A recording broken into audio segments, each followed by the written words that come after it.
መጣና ቀጥታ እኔ እዚህ ቁጭ ብያለሁ ወደ እኔ ነው የሚመጣው። አጠገቤ ደረሰ ምንጣፉ ላይ ሲወጣ። ከዛ በኋላ እኔም ብድግ አልኩኝ። ሌሎችም ተነስተው በዱላ ቀጥቅጠን ገደል ነው ተገደለ ማለት ነው። አሁን ህዝቡ ብድግ አለና ደንግጦ እባብ ሲያይ እንግዲህ ሰው ይደነግጣል። ወወልድ ወመንፈስ ቅዱስ አሃዱ አምላክ አሜን። መቃባ ከንልማ ከነፎረ ኩልኩሉ ዋቀቶኮ አሜን። ክቡራን ከሩቅ የመጣችሁ ልታገለግሉን ይህንን ህዝብ ልታገለግሉ በስብከተ ወንጌል በዝማሬ የመጣችሁ ልኡካን አገልጋዮች፣ ሰባኪያነ ወንጌል፣ ዘማሪዎች፣ ዘማሪያት እንደዚሁም ሊቃውንተ ቤተ ክርስቲያን የመጡና አካባቢዋ አድባራትና ገዳማት አስተዳዳሪዎች፣ ሊቃውንተ ቤተ ክርስቲያን፣ ካህናት፣ ወንድሞች፣ ዲያቆናት፣ የልዑል እግዚአብሔር ቤተሰቦች፣ የመልአኩ የቅዱስ ገብርኤል ባለሟሎች፣ ወዳጆች፣ ምእመናን፣ ምእመናት ሁላችሁም በልዑል እግዚአብሔር እኔም ሰላምታ ይድረሳችሁ። እንደምን አመሻችሁ? ጊዜ ለመጨረስ አይደለም። እውነት ነው። እግዚአብሔር ከዚህ ያደረሰን ከደዌያችንም የፈወሰን ቅዱስ ቃሉ እንድንሰማ ያደረገን ክብር ምስጋና ለሱ ይሁን። ጸገብነ እግዚኦ እንበረከተ ቤትከ፣ አቤቱ ከቤትህ የሚገኘውን በረከት በላን፣ ከቤትህ የሚገኘውን መጠጥ ጠጣን፣ ረካን፣ ጠገብን ብሎ የተናገረው ነቢየ እግዚአብሔር ቅዱስ ዳዊት መዝሙር 64 ቁጥር 6 ላይ ነው። ከእግዚአብሔር ቤት የሚገኘው መብልና መጠጥ አሁን ከሰሞኑ ጀምሮ እስከ ዛሬዋ ድረስ ስንበላ፣ ስንመገብ፣ ስንጠጣ የቆየ ነው። ቃለ እግዚአብሔር ነው። ስብከተ ወንጌሉ ነው። ዝማሬው ነው። ነገረ መለኮት ነው። ነገረ እግዚአብሔር ነው። ነገረ ቅዱሳን ነው። አዎ አምላካችን እግዚአብሔር ፈቃዱ ሆኖ የተለያየ ስጦታ ባላቸው ሊቃውንት እንደየስጦታቸው መግበውናል፣ አስተምረውናልና እግዚአብሔር እነሱንም ይባርክልን። አዎ በየጊዜው እየመጡ እንዲመግቡን፣ እንዲያስተምሩን የእግዚአብሔር ፈቃድ ይሁንልን። እግዚአብሔር ካልፈቀደ ሰው ምንም ማድረግ ስለማይችል እግዚአብሔር ይፍቀድላቸው። ሌላው የደብረ ብስራት ቅዱስ ገብርኤል የሰንበት ትምህርት ቤቶች የምስረታ 45ኛውን ዓመት ምስረታ እንኳን በሰላም አደረሳችሁ እላችኋለሁ። በአባቶች ልጆች ተወለዱልሽ ተብሎ ለቤተ ክርስቲያን ተነግረዋል። ቀደም ሲል እንግዲህ ነገስታት፣ መኳንንት፣ መሳፍንት ርስት እየሰጡ ገንዘባቸውን እየሰጡ ብራቸውን የራሳቸውን ገንዘብ እየሰጡ ቤተ ክርስቲያንን ይተክላሉ፣ ይሰራሉ፣ ህዝቡን ያስተምራሉ፣ ወንጌልን ያስፋፋሉ። አለፉ እነሱ። ትውልድ ያልፋል፣ ትውልድ ይተርፋል። አሁን ደግሞ ወጣቶች እንግዲህ አባቶች እየተቀባበሏት ከዚህ ከኛ ደርሳለች እቺ ቤተ ክርስቲያን።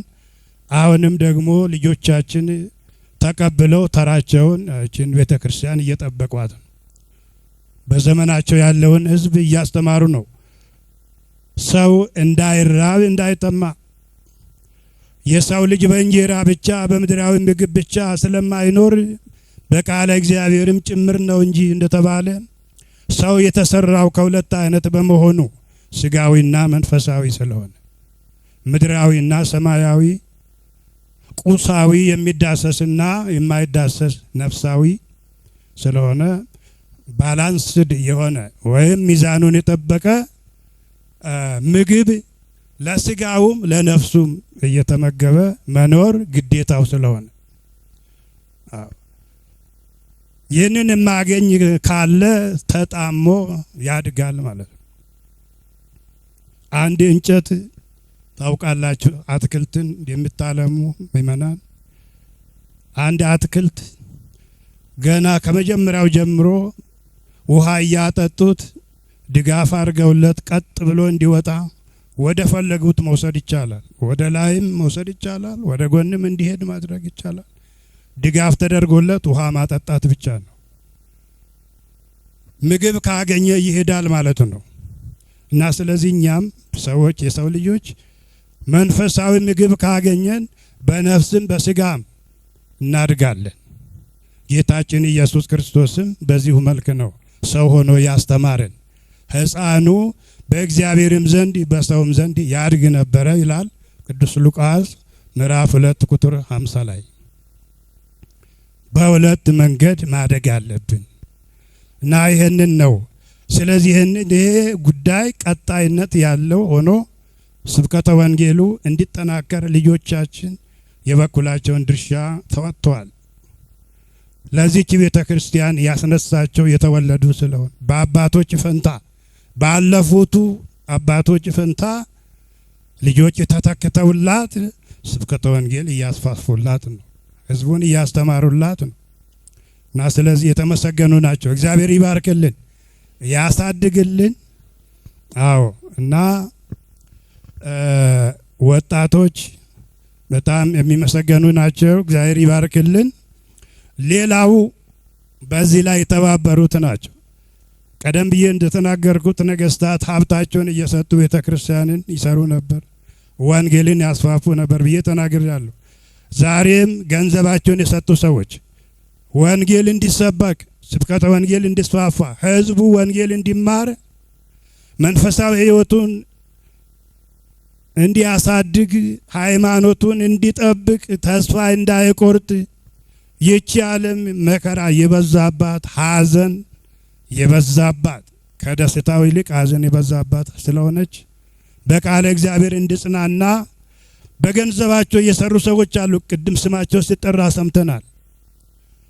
ወንዶችም ሴቶችም ስማቸው የተጠቀሰው አው እነሱም በገንዘባቸው እንደ ነገስታቱ፣ እንደ መኳንንቱ፣ እንደ መሳፍንቱ ገንዘባቸውን ሰጥተው ወንጌሉ እንዲሰበክ ያደረጉ ስለሆነ እግዚአብሔር ሀብታቸውን ይባርክ፣ ጤንነታቸውን ይባርክ፣ ጤንነታቸውን ይባርክ፣ ቤተሰባቸውን እግዚአብሔር ይባርክ።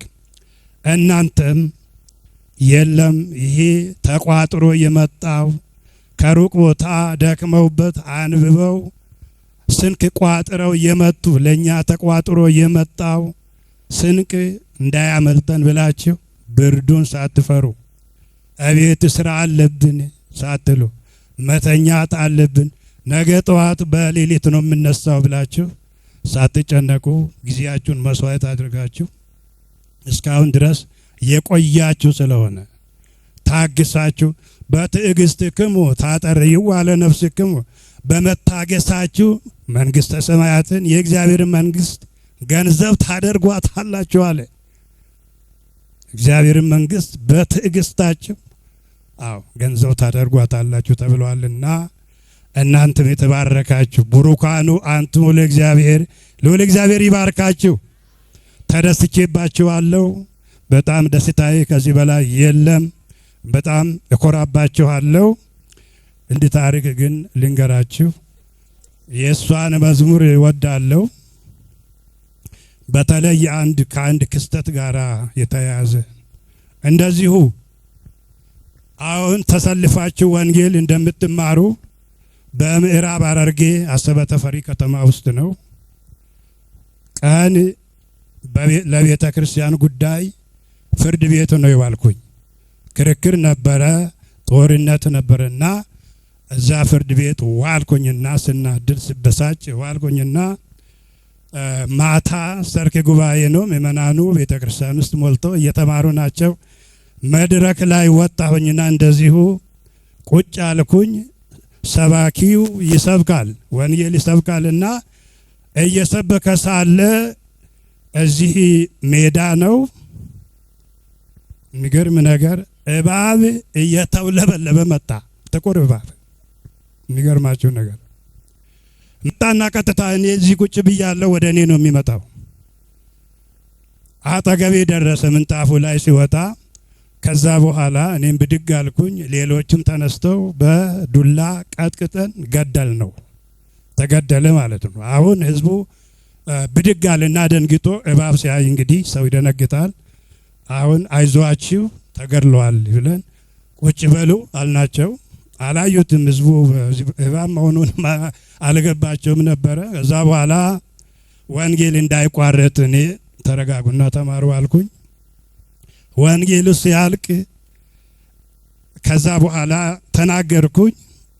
ሰይጣን ከዚህ መጥቶ እንደሚፈታተነን ቀንም አዘን ላይ እንደዋልኩኝ በቤተ ክርስቲያን ጉዳይ ከተናገርኩ በኋላ ያ እባብ በመገደሉ ሰይጣንን በማሸነፋችን ደስ ስላለን እኔ ለህዝቡ ምንድነው ያልኳቸው? የመዝሙሩን ርዕስ አላውቅም። የሚገርማቸው ነገር አንድ አረግ ብቻ አውቃለሁ። ያቺ አረግ ምንድናት? ዘንዶውን አሸንፈዋል፣ ስሙን በክብር ጽፏል የሚለውን መዝሙር ጋብዣችኋለሁ አልኳቸው ለህዝቡ። ከዛ በኋላ ህዝቡ ወደ መዝሙር ገባ። ሊያቆም ነው እያበደ ህዝቡ በቃ ሊያቆም ነው። በቃ ያረረ ህዝብ በጣም እንደሆነት አንጀቴን እንጣጥ እንጣጥ እያሉ በቃ እየመላለሱ ያንን ሲዘምሩ ያ እባብ ጽፎት በቀው ሸሹ። መዝሙሩ የእሷ ስለሆነ አሁን ይህንን ታሪክ እድለኛ ነሽ። አጋንንትንም እንግዲህ ደምስሰንበታል፣ ከይሲን አጥፍተንበታል። የአንቺ መዝሙር ብዙ ታምራት አድርጓል። ሰይጣናትን አጥፍተንበታል። እግዚአብሔር የተመሰገነ ይሁን። የሰማነው በዝነ ልቡናችን የሳልልን ያሳደረብን